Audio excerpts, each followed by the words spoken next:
Alright, so now we have write the following equation in a slope-intercept form. This is going to be a big skill that we all need to have, especially as we get closer to the STAR test. So we're going to go ahead and work some of these. Again, all this means is getting it into slope-intercept form, getting it into y equals mx plus b. Which, no matter what form it's in, the way that you want to think about this is if you get the y by itself, if you manage to get just the y by itself, the rest of it, this whole mx plus b part, that'll take care of itself every single time. Alright, so as we go through and we solve, we always draw our line down our equal sign. And then again, you want to think about getting the y by itself. Right, so I can box in my y. Remember, if there's a box around one of your letters, it means it's staying. Everything else needs to go. Now, before I mess with this 4, I see the parentheses, so I need to get rid of the parentheses first.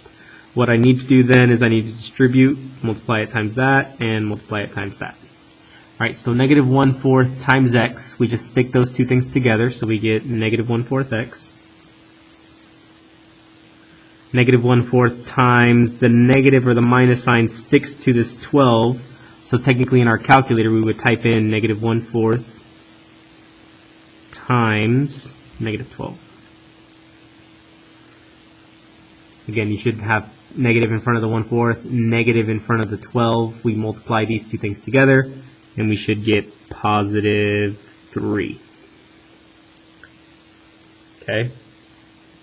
Again, that was our distribution step. Everything else comes down, so we need to bring that down, we need to bring that down.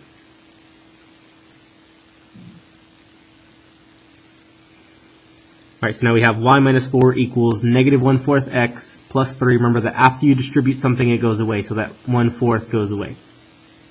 Alright, now we box in our y. The last step is to get the y completely by itself. I have a minus 4 here that I don't need. To get rid of that, I do plus 4. And obviously I want to line up the 4 where it goes. The 4 would line up underneath the 3. Negative 4, positive 4, that creates my 0 pair. My y comes down. This is going to come down. And then we have 3 plus 4, which gives me 7.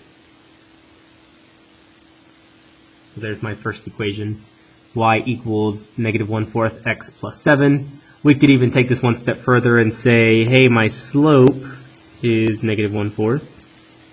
My b, or my y-intercept, let me go ahead and write that. I'm going to take it one step further. Instead of just writing 7, I'm going to write my y-intercept as a point. My point would be 0, 7. Right, and then obviously x-intercept, what you would do is you would go in to your calculator, to your table, and then find the other one where we have a number and then 0. 8, the way that we solve 8. All of these are 2 steps. If you have me for a class, I should have written, you should have somewhere on your notes the 2 steps for each of these types of problems. Alright, so the steps on this one is we box in our y. First thing I have to do is I have to move the 3x to the other side. I don't need the x there. So to move a positive 3x, I'm going to subtract 3x. That's going to create a 0 pair. Make sure that you write the x. Don't just say minus 3, minus 3. Make sure that you have the x on there. So minus 3x minus 3x. This side zeroes out. This is going to come down. And then this side over here, I have a negative 3x and a negative 25. Those are 2 different things, so both those things are going to come down. I'm going to go ahead and write the x first, but you really don't have to. Negative 3x minus 25. Then to get the y completely by itself, and of course I didn't bring down the plus, but I know that it's a positive. If that was a minus, I would definitely have to bring down the minus sign, or the negative sign. My last step is to get the y completely by itself, so I divide everything by 5.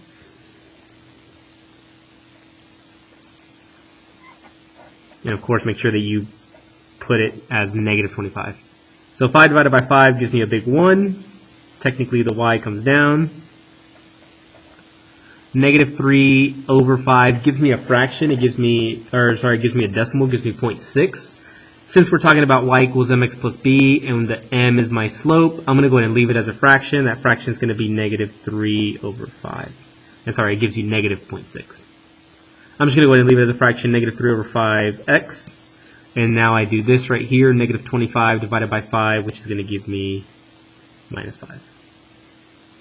There's my second equation. Again, we can go ahead and take it one step further. We can go ahead and write our slope, or our m. M is going to be negative 3 over 5. Remember that whenever we're writing slope, we don't need the x, right? If we're looking at mx plus b, m is all I need. The x is something else by itself. So my slope, all I need is the m, or all I need is the coefficient, the number in front of the x. Negative 3 over 5. My y-intercept, again, I'm not just going to write negative 5. I'm going to take it one step further and write 0, negative 5 as my y-intercept. And then finally, this equation over here. Same thing as before. I'm going to go ahead and draw my line down my equal sign. Now, before I mess with my y side over here, I need to distribute this over here.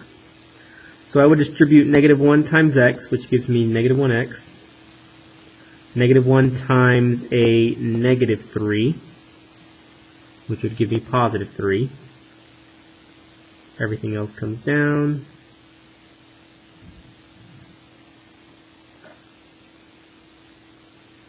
Alright, now this part right here. Technically, we're not going to distribute the y. Technically, we're going to distribute this negative sign. And I want to make this just a little bit bigger, just a little bit more clear so that we can work it out. So I'm going to go ahead and rewrite this, and I'm going to space it out just a little bit different. So I'm going to write y minus, leave a little bit of space.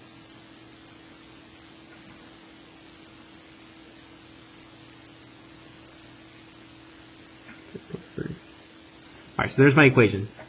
Alright, so I'm not going to distribute the y. The y is way too far away. In fact, it has a negative, so I can't distribute the y.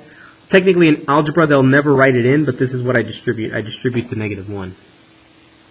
So the y is actually going to come down. This is what my next step is. It's going to be to distribute this. Negative 1 times negative 5. And again, on your calculator, it would just be negative 1 times, which should give you just 5. So since it gives me just 5, I can write 5 here. Since it was a positive 5, in between these two things, since they are spaced out, I need to have that sign there, so I need to have plus. Everything else is going to come down.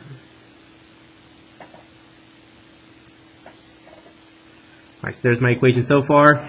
And then finally, my last step is to get the y completely by itself. I need to get rid of this plus 5. The way that we get rid of plus 5 is going to be minus 5. And make sure that you line it up with the number. This creates my 0 pair. This comes down. We have y equal to, this comes down, I never touch it.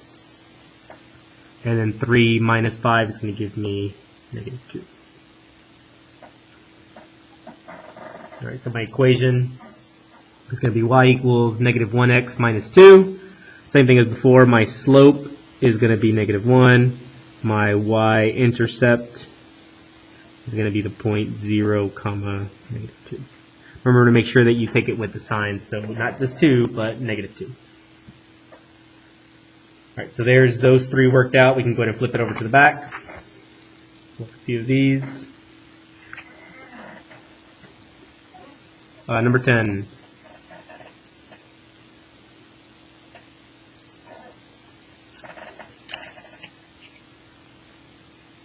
Number 10 says, Movers Incorporated is a company that helps move furniture. The company charges $45 as a flat rate fee and $22 per hour. On the graph of this situation, what does the flat fee represent? What does the cost per hour represent? So here we have 2 questions. We're going to go ahead and answer both. My first question is, in the graph of the situation, what does the flat fee represent?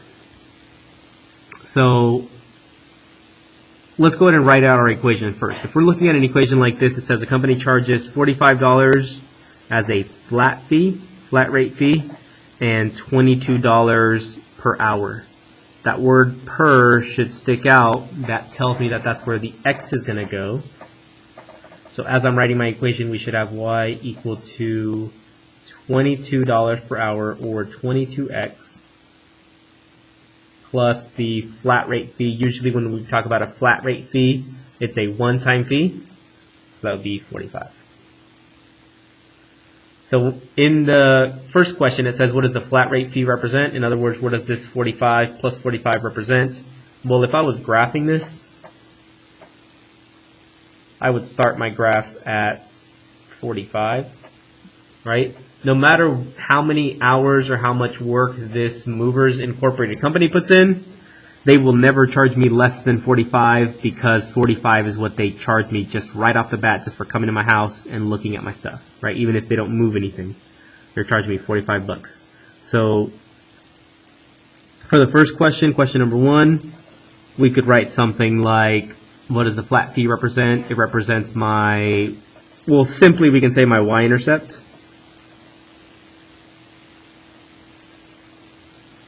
But I can also say it represents my starting cost or starting point.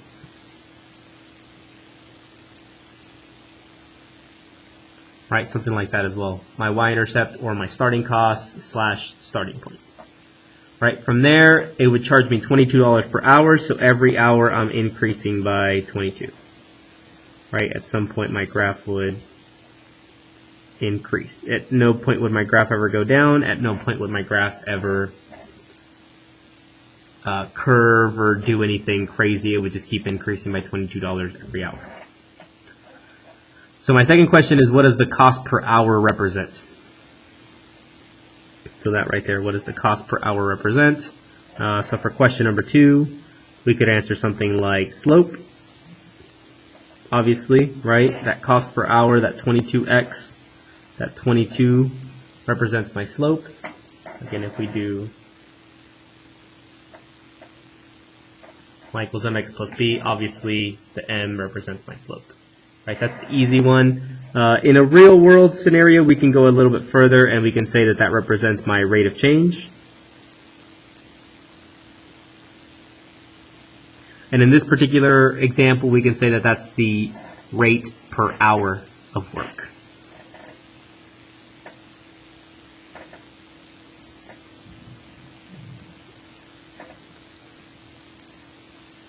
I'll just say rate per hour.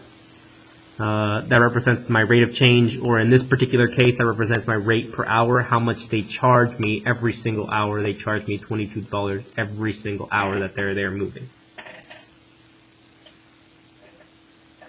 All right, number 11. Number 11, it wants me to find my slope, my y-intercept, and then write my equation. Now, my equation is always going to be in the form y equals mx plus b. Sorry, and I forgot to read my direction. My directions say write the slope, y-intercept, and equation of the line. All right, so obviously I know that my equation is going to be in this form. Now, with these, I like to work them not necessarily backwards, but I like to start here, start at my b, and then find my m, and then once I find both of those, then I write my equation.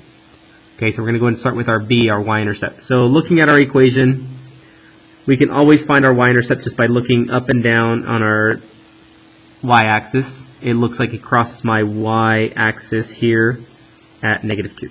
So for my b, I'm going to go and write -2. Although some of your teachers might want you to write it as a point. The point would be 0, -2. In fact, I'm one of your teachers that would want you guys to write it out this way. So whichever way your teachers want you to write it, make sure that you're writing it correctly. You can write it as -2 if your teachers let you get away with it. If not, make sure you write it as the point 0, -2. Alright, my m, or my slope, the way that we figure out our m is we're going to do rise over run. We always use rise over run when we're talking about our graph. So the easiest way to do rise over run is to look at our graph and just pick 2 points. Now, we talk about in my class to pick points that are in the crosshairs. So, for example, if I made this right here into a scope, I would consider these to be the crosshairs. And whenever I shot my gun, I would hope that my bullet went right there. Right? So whenever you're looking at these, whenever you're looking at your line, you want to make sure that any point that you choose, for example, I can choose this point here, because if I pulled the trigger, the shot or the bullet would land right on that line. right? So I can choose that point right there. Now when we do rise over run, we need to make sure that we draw our triangle. When you draw your triangle, you want to make sure that you go up or down first, and then right or left depending on where your line is. So I would go, in fact I can change colors so you guys can see it a little bit better. So I'm choosing this point, and I'm going to go down, and then I'm going to go over. Right, so there's my triangle. Right, so just like if you're going to your friend's house, you wouldn't jump over this person's fence and run through their yard to get to your friend's house, especially if they're a complete stranger. We would go down the block and then take a turn and then go to his house. Right? So my rise, it looks like to get from my house to his house, to get from this point to this point, I go down one and then over one. So rise is going to be down one. My run is going to be to the right one. Now I always like to draw arrows first and then figure out whether it's positive or negative. Of course, if you look at the line, you see that it's going down, so it should be a negative slope. But let me show you guys how I would do it with my arrows. Alright, so starting with rise, it looks like I'm going down. Again, I just asked myself what number is down here. -5, so that means that this should be a -1 if we're going down. Next we go over to the right one. Again, if I scroll over to the furthest number on the right, that's going to be a +5, so this should be a +1. Again, +5, -5, this way is positive, that way is negative. Same thing, up is positive, down is negative. You just look at your number line. So we would take this, type it into our calculator, -1 divided by 1, which gives me -1. So I know that my slope is -1. So my equation, I can put both of these things together, and I can write my equation as y equals -1 x minus 2. And of course you can type that into your calculator, make sure that it works. Make sure that it gives you a line that's similar to this one. Alright, next one is going to be this. So same thing as before, I use y equals mx plus b.